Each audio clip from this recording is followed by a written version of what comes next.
marché parce que par le passé, il y avait beaucoup de travail.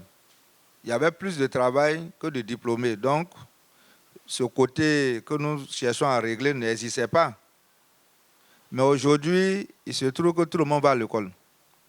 Rares sont les endroits où on ne va pas à l'école. Donc, cela signifie qu'on va avoir de plus en plus de diplômés par rapport au travail. Et la manière de régler ce problème, qui est un problème structurel, il faut aussi une réponse structurelle. Il faut que la manière de former change. C'est pourquoi l'université virtuelle, qui est une université nouvelle, a inséré dans son modèle ce qu'on appelle l'employabilité. Une université, d'une manière générale, a essentiellement deux piliers, la formation, la recherche. La formation, que tout le monde connaît, la recherche, un peu plus, mais c'est ces deux piliers. Et l'université virtuelle, en tant qu'université, a effectivement le pilier de la formation, le pilier de la recherche. Seulement que nous, on a ajouté un autre pilier qu'on a appelé l'employabilité. Ça signifie en clair qu'on vient à l'université virtuelle d'abord pour avoir du travail et non pour avoir un diplôme. Cela est très important à comprendre. On vient à l'université virtuelle pour avoir d'abord du travail et non pour avoir un diplôme. Parce que les autres universités savent donner des diplômes. Ça, ce n'est pas un problème. Mais c'est parce que dans les autres universités, il se trouve que les diplômes qu'on a, on peut passer 2 ans, 3 ans avant d'avoir du travail. Souvent même plus. Donc l'université virtuelle ne va pas venir reproduire ce TAT. C'est en cela que le modèle est souvent incompris. Beaucoup cherchent souvent à tricher, font des efforts pour tricher. Celui qui triche, effectivement, s'il cherche un diplôme, c'est normal qu'il triche. Parce qu'on peut tricher pour avoir un diplôme. Mais mes amis, est-ce qu'on peut tricher pour avoir du travail? Ce n'est pas possible. C'est pourquoi notre modèle n'encourage même pas, ne fait pas trop d'efforts, responsabilise plutôt l'étudiant pour avoir des compétences. Parce que beaucoup qui cherchent le diplôme, bon, comme on fait souvent des évaluations, nous on fait des devoirs de maison chaque semaine. D'autres vont vouloir faire les devoirs par d'autres personnes parce que c'est à la maison. Mais ils n'ont pas compris le modèle. Eux, ils cherchent un diplôme. Si vous cherchez un diplôme, vous n'avez vraiment pas votre place dans le modèle qu'on est en train de construire. L'université virtuelle, tu ne vas pas à l'école t'asseoir dans une classe toute la journée. C'est fait exprès pour que tu puisses être en entreprise ou être dans ton propre business. C'est un modèle qui doit te permettre, tout en apprenant des connaissances, d'être en mouvement de travail. Et cette journée est dédiée à ça. On aura l'occasion de montrer comment on s'y prend. Comment l'université virtuelle fait pour que des étudiants soient DG d'entreprise avant d'avoir la licence. Je pense que ceux qui sont intéressés vont le comprendre aujourd'hui. En tout cas, nous sommes très heureux de pouvoir animer cette journée avec vous, vous qui êtes en présentiel comme vous qui êtes en ligne. C'est une quinzaine que nous avons mis en place depuis un moment pour expliquer ce que nous faisons à la population, pour avoir aussi les contributions de la population pour pouvoir nous améliorer. Aujourd'hui, nous sommes à la 3e édition, nous montons en puissance et l'employabilité aujourd'hui est une réalité puisque nous avons beaucoup d'entreprises qui ont été mises en place par nos étudiants qui commencent à faire du chiffre. C'est vrai qu'ils ne sont pas les plus nombreux, mais à partir du moment où on montre que c'est possible, ça signifie qu'on est sur le bon chemin. Une université qui, dans son modèle, arrive à faire en sorte que plusieurs entreprises naissent de la part de ses étudiants, c'est déjà une bonne chose. Maintenant, comment faire pour que cela se généralise? C'est en cela que cette journée est importante pour nous. Donc, vraiment, je suis très heureux de la tenue de cette journée. Je félicite les organisateurs, je félicite Dr Casimir Tano et son équipe qui sont à la tâche pour que l'employabilité monte vraiment en puissance. Nous avons fait déjà un chemin. nous comptons en faire plus. Nous comptons vraiment faire en sorte que l'université virtuelle soit la chose de toute la population. Tu as été à l'école, tu n'as pas été à l'école, on doit avoir une solution pour toi et nous avons une solution pour toi. Je vous remercie.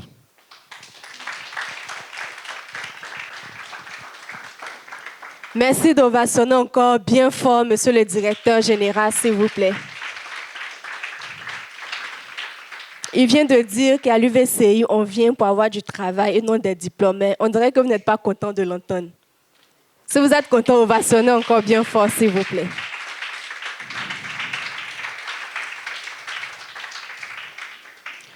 À l'Université virtuelle de Côte d'Ivoire, on vient pour avoir du travail et non des diplômes. Et souvent, pour avoir du travail, il faut se former, il faut se reconvertir et il faut souvent se requalifier. D'où ces trois mots, formation, reconversion et requalification. Ça sera la formation de ce jour et ça sera tout à l'heure avec le docteur Tano Kazmi, chef du service entrepreneuriat, autonomisation, stage et emploi, que je vous demande d'ovationner bien fort.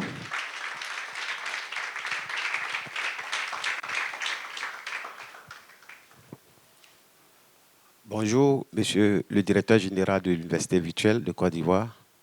Bonjour, chers invités, surtout cette forte mobilisation des artisans qui ont répondu effectivement à cet appel. Je vous remercie pour votre présence.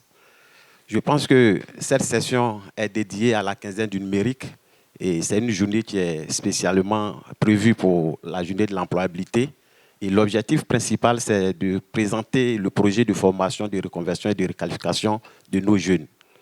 Je voudrais peut-être, avant de présenter cette formation, présenter la situation de l'emploi des jeunes sur le marché du travail ivoirien pour qu'on puisse comprendre ce qui a motivé cette initiative en ce qui concerne la formation de reconversion et de requalification pour plus de 100 000 bénéficiaires au compte de l'Université virtuelle de Côte d'Ivoire.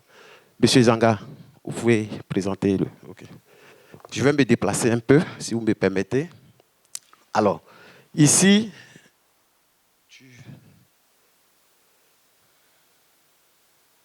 merci.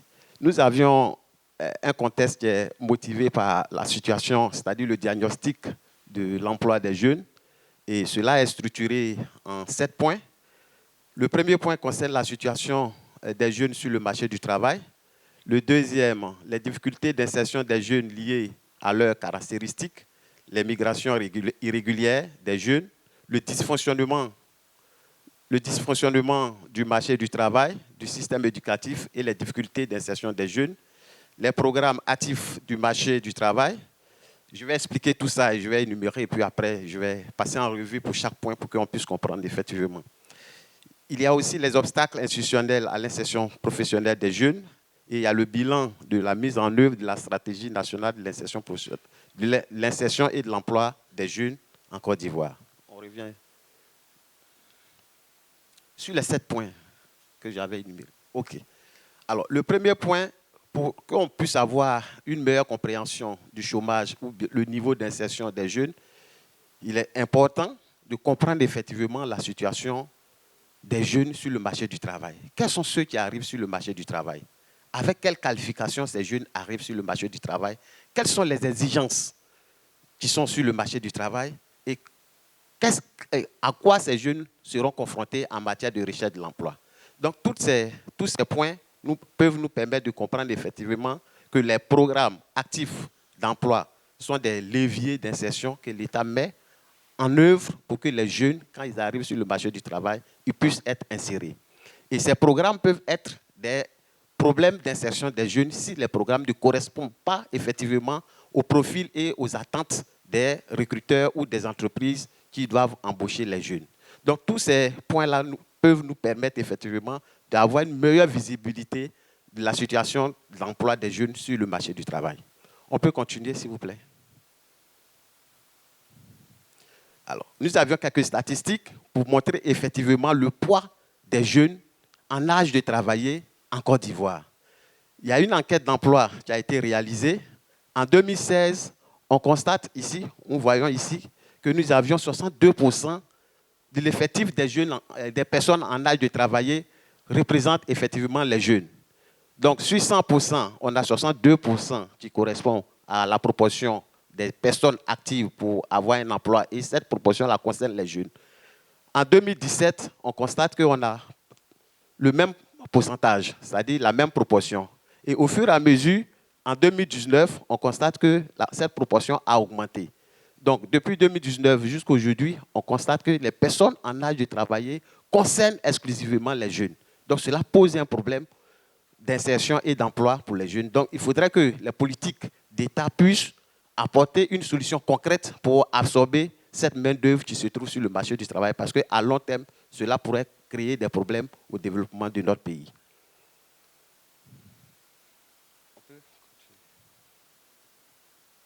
Alors, j'ai déjà expliqué, on voit que la situation de l'insertion professionnelle et l'emploi des jeunes montre que ces derniers ont des difficultés à s'insérer avec 62 et 65%.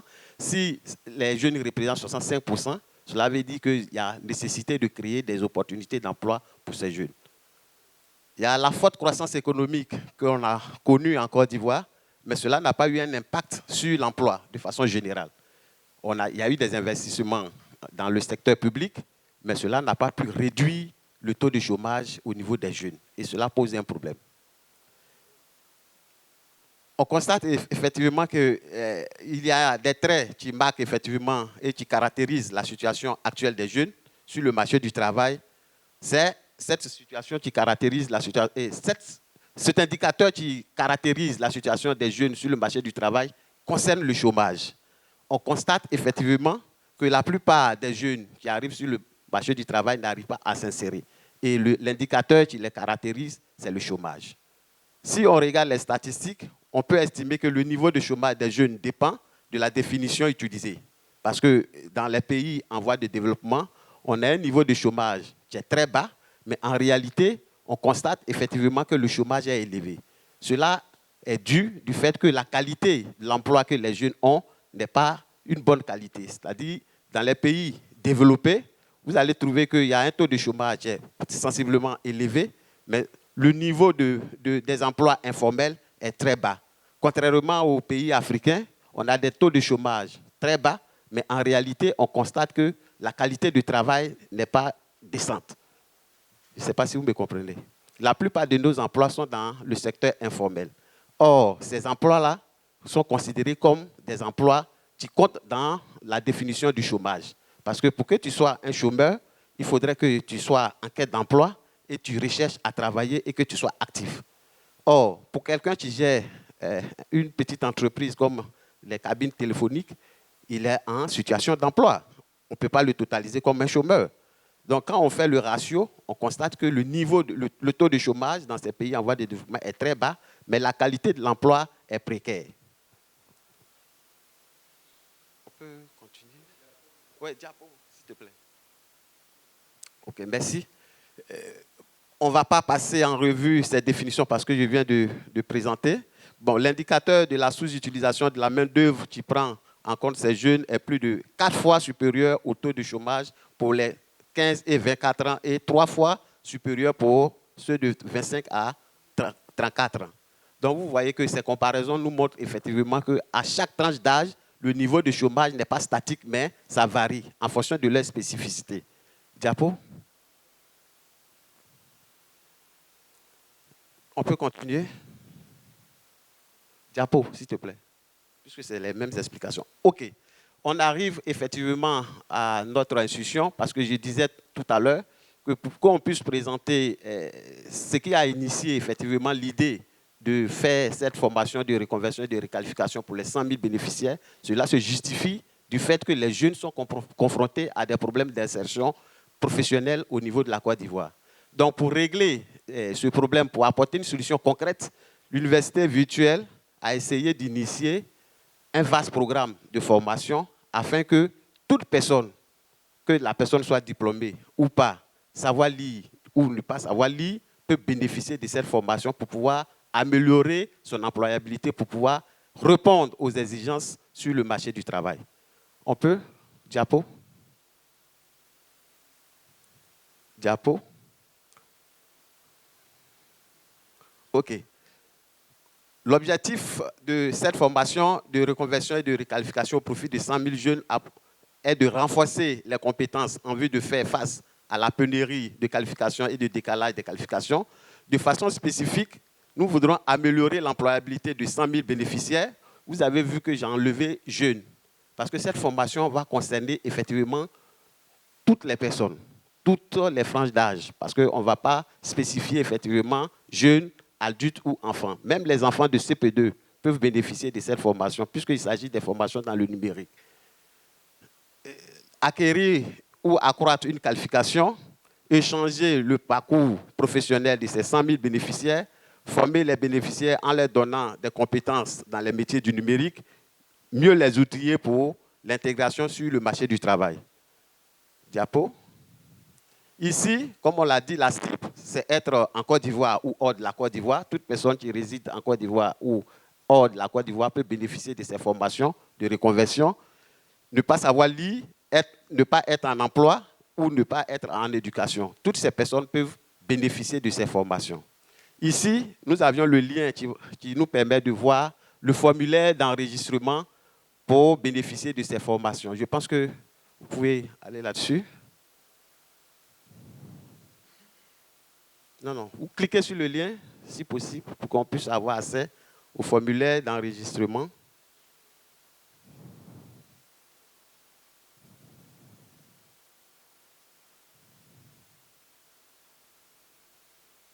Merci. Voici le formulaire d'inscription. Ici, pour toute personne qui voudrait bénéficier de ces formations de reconversion, met son nom ici, le prénom. Ici, on a le nom et le prénom du père, le nom et le prénom de la mère. Il y a la situation de handicap, il y a le sexe, la situation matrimoniale, la date de naissance, le pays de naissance, le lieu de naissance. Et vous avez toutes ces informations que vous devrez remplir. Mais je pense que, comme nous sommes tous ici, on va peut-être rendre cette formulaire aussi bonne, parce qu'il y a des champs qui manquent. Si on veut mesurer la qualité de l'emploi ou la qualité de l'insertion des jeunes, ça sera très intéressant de trouver un indicateur qui peut apprécier effectivement si le jeune est inséré de façon durable et de façon correcte. Parce qu'on peut avoir une insertion, effectivement, on voit le jeune, il est en emploi, mais cette insertion-là peut être de mauvaise qualité. Nous, au niveau de l'université virtuelle, nous voudrons avoir des insertions de bonne qualité. Pour cela, nous allons compléter ce champ avec le revenu initial que le jeune a avant de pouvoir bénéficier de cette formation. Et après, on pourra aussi mesurer ou bien avoir une idée du revenu qu'il a pendant qu'il est en insertion. La variation de ces deux revenus peut nous permettre de mieux apprécier que le jeune il est inséré. Je peux m'expliquer sur ce volet. Avant que je ne sois dans une situation d'insertion, peut-être j'exerce un petit métier. Donc, le métier que j'exerce, ça me donne un revenu. Ce revenu devrait être renseigné dans le formulaire. Et après avoir bénéficié de la formation et après avoir eu un nouveau statut d'insertion, je gagne encore un revenu. La différence de ces deux revenus va me permettre de mieux appréhender est-ce que le jeune il est bien inséré. Si avant que je ne fasse la formation, j'ai un revenu de 10 000, après la formation, j'ai eu un autre emploi et j'ai 20 000. Quand je fais 20 000 moins 10 000, ça me donne 10 000. Cela veut dire que j'ai 10 000 francs de plus, donc je suis bien inséré. Bon, je fais un métier avant de faire la formation. Je gagne 10 000. Et après, je gagne un autre boulot et je gagne 7 000. Quand je fais la différence, ça me donne moins 3 000. Est-ce que je suis bien inséré? Entre nous. Vous n'avez pas compris l'exercice? Vous n'avez pas compris? Est-ce que je suis mieux inséré? Est-ce que l'insertion est de qualité? Puisque le revenu que tu gagnes est en deçà de ton revenu antérieur. Donc, cela veut dire qu'il y a nécessité d'amplifier et de chercher des meilleures opportunités pour ton insertion. C'est pour cela que dans ce formulaire, vous allez voir, on va essayer d'initier le revenu initial de l'individu avant de faire la formation et on va mesurer aussi son revenu après la formation et après l'insertion. La variation de ces deux indicateurs va nous permettre de mieux comprendre que le dispositif est efficace et le jeune, il est bien inséré.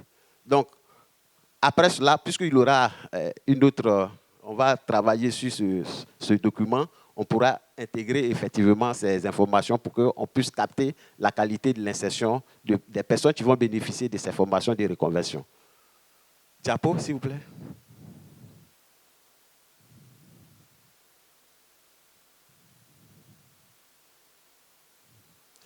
Merci.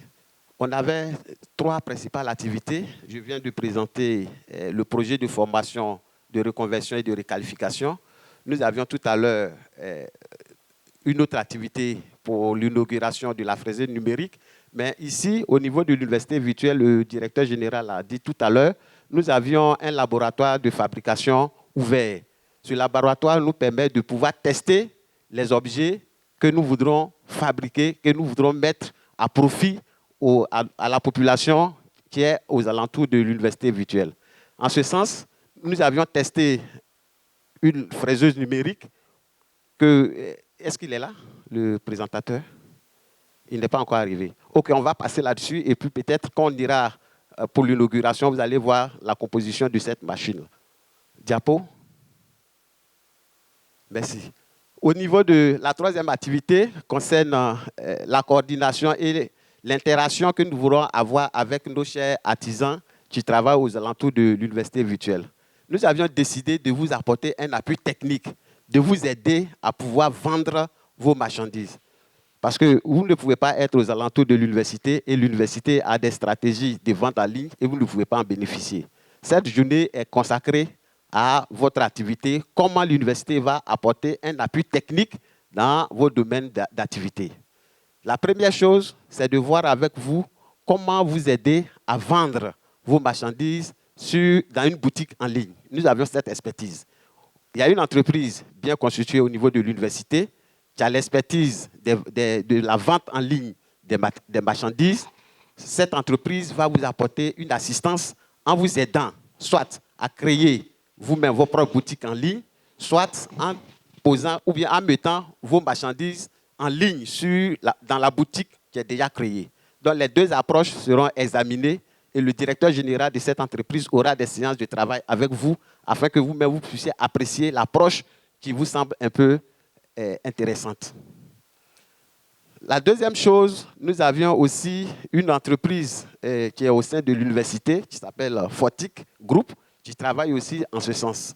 Donc, toute cette assistance technique sera à votre faveur et vous allez voir effectivement ce que vous pouvez avoir comme profit en vous présentant nos différents dispositifs. La 2e chose, c'est que nous avions une fraiseuse numérique que nous allons inaugurer. Le problème, c'est de trouver ensemble le modèle économique de cette machine. Puisque vous êtes des artisans, la première des choses, cette machine est un outil de travail dans vos secteurs d'activité. Dans le souci de pouvoir avoir effectivement une maintenance permanente pour ne pas que la machine puisse se gâter, parce qu'on va l'utiliser, quel est le modèle économique qu'on peut créer afin que ça puisse être des ressources, pas pour une personne, mais pour cette machine, afin qu'à tout moment, vous puissiez l'utiliser et on puisse avoir des ressources financières pour faire la maintenance. Ça, vous allez discuter avec la direction générale pour voir le modèle économique qu'on va essayer de mettre en place autour de cet outil-là.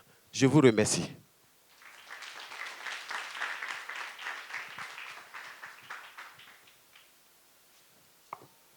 Merci beaucoup, Dr Tano Kazmi. Je rappelle que vous êtes le chef du service entrepreneuriat, autonomisation, stage et emploi.